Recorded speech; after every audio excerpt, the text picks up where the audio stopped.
বন্ধুরা আমরা এখন জিগাতলার দিকে যাচ্ছি। আমার সাথে আছে ড্রাইভার, আমার বন্ধু রাকিব, আর আছে শিশু সুলভের এক বন্ধু, নাম সুমন, ফ্রান্স থেকে আগত। তারপর আমরা একটু আমি দেখি তো ভাই আমার খবর তো কেউই আমরা তোমাকে টান।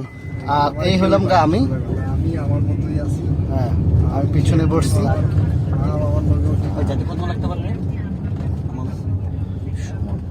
জিগাতলা যাইতে খুব বড় জোর 15 থেকে 20 মিনিটের রাস্তা না, ঠিক আছে, কিন্তু জ্যাম থাকলে এটা 2 ঘন্টা হয়ে যেতে পারে, আধা ঘন্টা হইতে পারে, 1 ঘন্টা হইতে পারে। আমরা কালকে 5 মিনিটের রাস্তা 50 মিনিট লাগছে আমার।